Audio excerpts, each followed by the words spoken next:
Well, what's going on, everybody? Welcome back into the channel. Today, we're going to kind of go over our experience from the Richmond sector.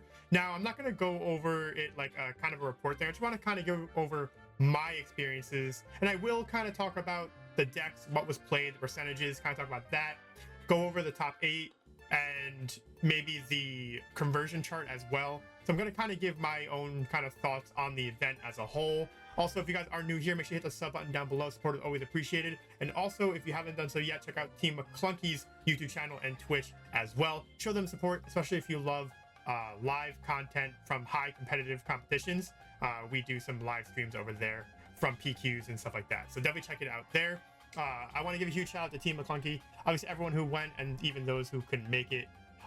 The team pretty much gets me where I am today. Without them, I wouldn't be the player that I am today. And obviously, you know that I participated in this event. It was the biggest Star Wars tournament to date, about 600 players. It was 598 to be exact. I finished in 22nd out of 600, so pretty good. Missed out on top cut by that much, but overall, I think that we did pretty good. I'll kind of go over what I played in a little bit, but also want to give a huge shout out to everyone that I met. I met up with the people from the Raleigh Raiders. I loved seeing those guys. They're kind of fun to talk to. I'm going to give a huge shout out to Ben. Ben ended up getting top 8. He actually sat in front of me in the player meeting, right? And I was talking to a few other people, so I didn't really, we said hey, but I didn't really get to talk to him. But we met up just walking around. I apologize I felt like I blew him off, but I didn't mean to. He said, no, you were talking to other people. He totally understood. But then we kept on meeting up, and he was killing it. We were pretty much neck and neck all tournament, but he was able to get to top 8. I finished in 20 seconds. So huge shout out to Ben. But other than that, if I had met you at that tournament too, always good to meet people, players. I think that that's what makes this game so much fun and so great, is that the community as a whole is just above and beyond better than any other card game I've participated in, right? I think that there's so many friendly people, and yeah, you have some duds here and there. It's just how it is. But majority of the people that I've met in this game have really just it's been a breath of fresh air, honestly. But with that being said, let's go ahead and talk about the chart of what was played, right? You see the chart here. I'm not sure you can really see the numbers, but everything is in this tournament was so close. You didn't know we were going to play. After the Django ban, this is the first big event since Django Fett's ban. And actually, this is the first time ever that I went into a tournament completely, I would say, questioning everything. I was not as confident going into this tournament as I have been in the past. I always feel like I can get top 8 in PQs and stuff like that I go to. I feel pretty confident because I kind of know the meta. This was a crapshoot. You didn't know what was going to happen, and you can kind of see it from this, right? Obviously, number 1 deck played was Sabine. I believe Sabine was 10%. If I can find out. Yeah, Sabine, 10%. It's the green over there, right? Then you had Quinlan Voss at 9%. And then a few decks at 7%. We had Cad Bane at 7, Anakin Skywalker at 6.5, and Han Solo at 7. And then everything kind of trickled down from there. But you see this chart, and everything's pretty much even. Nothing's 30%. Nothing's even 20%. I actually did expect Quinlan Voss and Sabine to be closer to 20%, which was part of the reason why I chose the deck that I did. I was playtesting between Quinlan, Han Solo, and Sabine. Through playtesting and everything like that, again, because I was just not confident of what I was going to see, I ended up just going with Sabine because it is a deck that I have played in the past. But I made that decision so late, and I made some changes because I did expect to see a lot of Hans. I expected to see Kira. Now, Kira was only 4%, just about 4%. It's 3.8. But the Kiras were nasty, right? Kira is such a good deck, and that was one of the decks, if not the deck I was fearing the most. I knew Han was going to be a problem, but I actually feared Kira a lot more, even though Sabine has a decent matchup into it. Probably is favored a little bit at times, but I was afraid of the Kira matchup more so than the Han matchup, just because I played a lot against Han, and I've gotten a lot of reps against it. I didn't get as many reps as I wanted to against Kira. So there's that. So honestly, in my opinion, if I had to kind of guess the best deck in the meta right now, in my opinion, I think it's between Kira and Han. I think Kira's here. I think Han's here. I do think that Kira is a little better at the moment.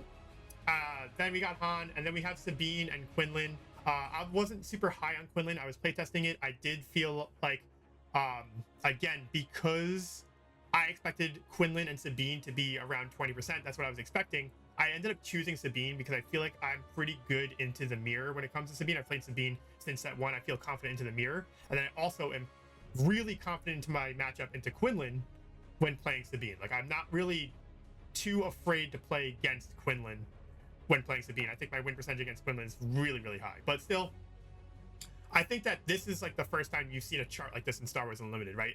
Everything's so close to the same percentage of playing in terms of like nothing's blowing anything out of the water, right? Highest is 10%, we have a 9%, 2 7%, and everything kind of trickles in from there. I feel like that's a really healthy meta. Now, with that being said, let's go ahead and talk about the top 8. Because obviously, as you see there, Sabine ECL did end up winning. And then we have Quinlan Voss coming in second place, Han, Anakin, Han, Yellow, and then you have Kira, Cad Bane, Tarkintown, and Quinlan. The only deck that doubles up is Quinlan, and that's because the top 64 was actually a ton of Quinlan. So let's go ahead and talk about the top 64, and like this will actually also talk about the conversion chart as well, right? So Quinlan Voss had about 9%, as you can see here, right? 9%, but his conversion chart into the top 64, the percentage, you're looking at 17% was Quinlan, right? So the highest percentage of decks was Quinlan. So there being 2 Quinlans actually makes a lot of sense. Kira, though very low, under 4%, the conversion into the top 16 that was 14%. The Quinlan players who did, I mean, the Kira players that did come, like, they're really solid. The deck is just really good. So I feel like the conversion numbers there do make sense. Obviously, you see the same thing with Han, has a good percentage showing in the top 64. Sabine, same thing. Cad Bane makes sense, right? The Darth Vader jump to Lightspeed, right? Vader Swarm actually caught me off guard. I did end up playing against it. I did 2-0 it. It got really close, but it's a deck that I guess I didn't give enough credit to personally. I thought that it was, I wouldn't say a jank deck, but like, I didn't think it had a leg to stand on because of all the, I expect a lot of space, right? And obviously a lot of other decks do just kind of shut it down. But in a meta where I do feel like aggro is quite prevalent, Vader Swarm is pretty solid, right? Anakin Skywalker was a very shocking surprise to me in that it did have a decent showing in terms of how many were played, but the percentage into the top cut was not that high. And yes, one did make it into the top 4, but overall, Anakin did kind of, you know, suffer there, right? Han Solo, right? Not a lot of people brought it, but this top 64, you had a few percentage. I actually did end up losing day 2 to Crispy, who was playing Data Vault Han, which I was not too happy about because, you know, I would have liked to go 4-0. I needed to go 4-0 to make it the top 8, and I went 3-1. It is what it is. Kylo Ren, again, didn't bring a lot, but the ones had a pretty decent showing in the top 64. I did end up losing to Kylo Ren, Tarkintown. We'll talk about that when we get over my day and my performance. Boba Fett jumped to Lightspeed, right? The burn deck, not really good percentages there, right? Count Dooku, you know, very low. I think it's like less than 1% came, but we did have over 1% make it to the top 64, right? But overall, you can kind of see where we're falling here for the rest of the decks. But still, like, the top 64, there was, I wouldn't say it was like overly spread out, right? You still have your most popular decks at anything above 5%. So anything after Vader, as far as top 64% percentage-wise goes, you know. I was surprised to see Vader over 5%, set 4 Vader at over 5%. Actually over 6% in the top 64. But overall, the decks that did make up the majority of the top 64, there's not really any like real surprise there. Like Quinlan Voss, we expected it, right? Kira, I did expect Kira to be a big threat, and so I'm not surprised about that. Han Solo and Sabine, obvious there. The Cad Bane has been pretty solid, and I'm not surprised that it was a big part of the top 64, but the big thing for me is that Anakin did not have a huge showing in the top 64, and that might be something that changes as PQ season comes along, but it's something to kind of look at, right? But let's go ahead and talk about, I'm going to go ahead and hop over to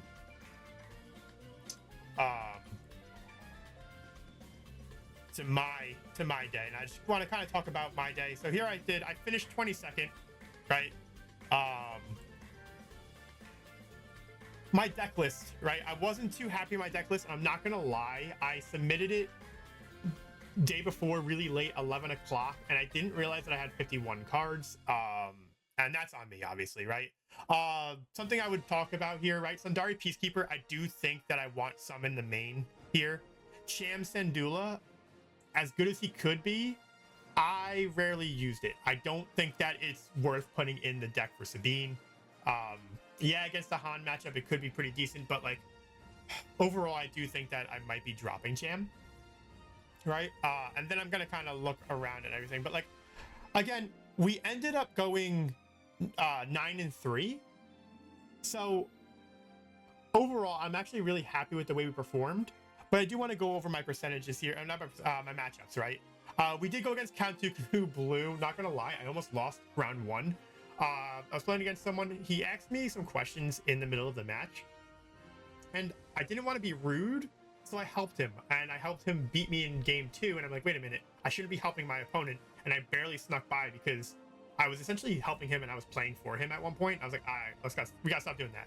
But overall, we did get the win there. We lost to Wesley. Now, this was a game I was a little bit upset about because I felt like we were in a really good position in game 3. Game 1, brought out the Sabine, didn't even need to bring out the Sabine. He did kind of concede in the middle of the game. I guess he wanted to see what I played in my deck. Game 2, I was this close to finishing him off. He was 3 points of HP off. I just needed one more for a cause, didn't draw it, couldn't finish him off, right? From there in game 3, I was able to slap the Chewie down on my Phoenix Squadron A-Wing on turn 2, and he actually sideboarded out his no glory only results. And so he was like, oh, can I go back to my sideboard, like as a joke, like, because I hid Chewie, like I didn't want him to know that I even had Chewie in my deck. So we were able to kind of hide it, and it almost paid off. I was almost able to just completely get away from the game, but they top deck Traitorous, and my confiscates didn't have them in. Didn't have them in hand, and then also the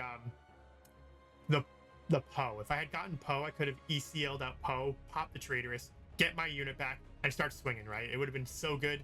I just didn't see the Poe. It was too late, and so it was a very good finish there. I do believe that he finished like 12th as well, so he's a very good player, right? I'm not taking anything away from him. I just feel like it was kind of unfortunate. I felt like I played a very good game there. We played against a Ray Tarkentown, went 2-1. Ray Tarkentown in game 3, I didn't have a turn 1 play, so I got kind of nervous. I thought I was going to lose that one, but we were able to still pull out the game 3. Felt pretty good about that. Vader Swarm, pretty scary. We get into like a good blend of going 2-0 in our matchups here, right? So we end up going 2-0 against Vader Swarm. Again, a deck that I kind of underrated, but I do think that it has some merit, especially in the current meta, because like I think that aggro is just currently pretty strong, and if you can outrace Sabine, which this deck could potentially do because it doesn't really play ground units, and you have no ECL targets with Sabine, and that's what I kind of ran into, right? And I had to ECL out my wing leaders to kill one of his units and bump up my units on the ground and kind of try to race them that way. But yeah, Vader Swarm, nothing to sneeze at while playing Sabine. I'm sure other decks don't really have a problem with it. I was playing Sabine. We have Quinlan. Again, I have no issues with Quinlan. Like, I feel like Quinlan is a deck that I have a lot of reps into, and I feel pretty confident. Won that one 2-0. Another Ray. Again, I'm really confident into Rays as well. And with that, Aaron, great guy though. Aaron is one of the people that I've met at Durham, and every time I go to an event with him and the other Rally Raiders, they're always super kind, super friendly, love talking to them. It's just unfortunate that we did have to play at this point. We were both 5-1 at that point, and it just kind of happened that I had to play against him, right? Then I went up against Kylo Ren Tarkentown. Now, again, it's another deck that could potentially be faster than Sabine. So if you do expect a lot of Sabines in your PQs and you want to go ahead and try to race against it, Kylo Ren is not a bad choice to go with, right?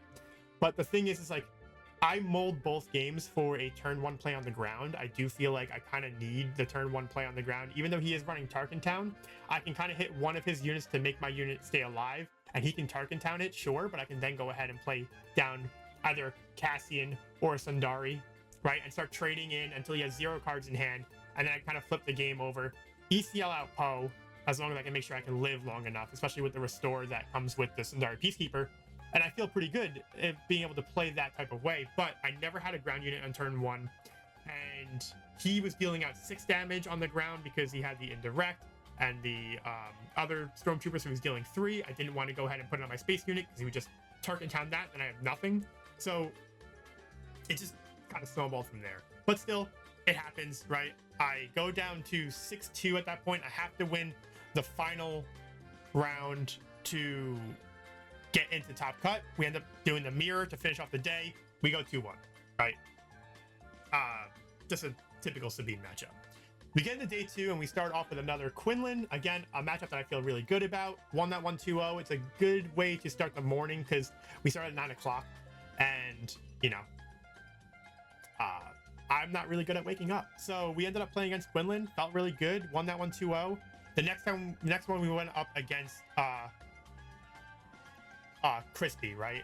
Crispy, Han Solo, Data Vault. Yeah, it just had the answers. He was able to play Hammerhead into Timely Riken both games, and it's really hard to come back from that. It was a close game 1. It was not that close in game 2. So shout out to Crispy. I believe he finished 23rd. I think he's one underneath me, even though he did take me out. Then I ended up playing Cad Bane, Tarkin Town. Again, another matchup that might be really, I wouldn't say really favored in Cad Bane's way, but I do think it is pretty favored. But I've played against that matchup so much because it's what everyone plays in my current meta, current locals. So I have so many reps into that, so I felt really good. Took that 1-2-1, and then Yoda was the final game, and I took that 1-2-1 as well. In game 2, I didn't have a turn 1 play, and I was really close to winning that one, so I felt really good going into game 3. I wasn't really too nervous after game 2. But yeah, overall, we finished 9-3. We missed, like, if I win against Crispy, potentially I go 4-0, and then I make it into the top cut, right? Top 8, but like, you needed to go 10-2 essentially to get into top cut. But overall, like, I felt pretty okay with how we performed, right? I didn't, like, the meta was so wide open, and again, this was the first time that I didn't really feel like super confident going into a tournament. But as the day kind of went on, felt really good hanging out with the teammates. I think that this was probably one of the most fun I've ever had in an event, especially because it was so big. And top 32 in a tournament like this, I'm really proud with the way that we performed. But yeah, so like overall, it was a ton of fun. Shout outs to, you know, Fantasy Flight for putting this together. I think it went really smooth. People might not be happy with the way that they changed it from being 9 day 1 rounds to 8. We did see, let's go back to the standings, right? We did see some X2s fall out of the top 64, and I think that was the problem, right? So we saw 1, 2, 3, 4, 5, 6 6-2s drop out of the top 64, which prevented them to get to day 2, which if we had 9 rounds, X2 gets to day 2 no matter what. So obviously some people are going to be a little bit upset about that, right? So like this Anakin, he was just playing Dagobah and missed out. This guy was playing Cad Bane. We had Emperor Palpatine Colossus miss out on Solo Echo Base. So he's just playing 30, not 33, right? So like these people like barely, and obviously my buddy Sauce TV, like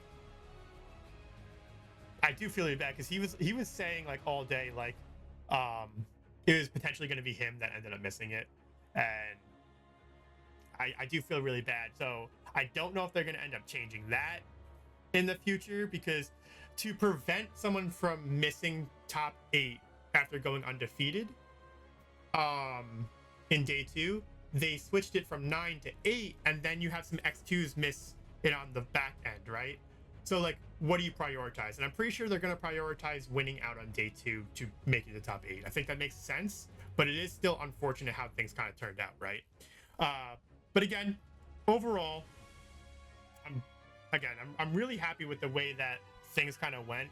Yeah, we didn't make top 8. Yeah, we didn't make top 16. Finished top 32, and again, just had a blast. I do want to kind of look at, well, that's not going to work. We're not going to look at the deck list, sadly. But yeah, I just wanted to kind of like come on here and kind of talk about my experience, right? The day started off a little bit rough, right? Round 2, ended up losing, but we were able to come back, make it to day 2, did pretty well, finished 22nd, and overall just had a pretty good experience. Ended up going with Sabine. As you guys know, I'm the Sabine guy. It's not that surprising, but I just wanted to kind of talk to you guys about my thoughts on how things went. Obviously, I think that the meta currently is wide open with, like, I do think that things are going to change, right? So, like, I do think we're going to see in PQ, like, tournaments, right? In PQs, you're going to see a bigger percentages playing Kira Green, Data Vault. I think that's going to be a bigger percentage. I think Sabine's going to stay high, if not go higher. Quinlan's going to stay high, but I think that's going to be lower than Sabine's still. Han's going to stay high. Anakin, I think, still has a place. Maybe it won't be like the 4th highest played deck, but I do think that it has a place. CAD might see more play, but like there's like a lot to go into PQ season. But I do think the best deck currently is Kira, then Han Solo, then you have Sabine, Quinlan, probably Cad Bane falls in there somewhere, right? Anakin also falls in there because Anakin can kind of handle Sabine pretty well. So, again, I want to thank you guys for tuning in here. I know I didn't really talk about too much. I am moving, which is why this is not going to be like to the same quality of production that I normally do. The editing, I don't really have time to do like a super high cut and edit. But closing is Thursday. We're gonna be moving in this weekend. Starting next week, it's gonna be all things. We're gonna go. We have reveal season coming out soon. We're gonna talk about all the new cards. I have a fun video coming out for you guys next week as well. We actually played a Jar Jar format. For anyone who's familiar with Dan, we made Jar Jar. So we're gonna play Jar Jar. I have a recording of it. It's gonna be a ton of fun to show you guys. It's a lot of fun. I'll kind of give you the rules of what we do for Jar Jar and kind of show off if you guys want to play it as well. Let me know what you guys think. But if you guys are new here, make sure you hit that sub button down below.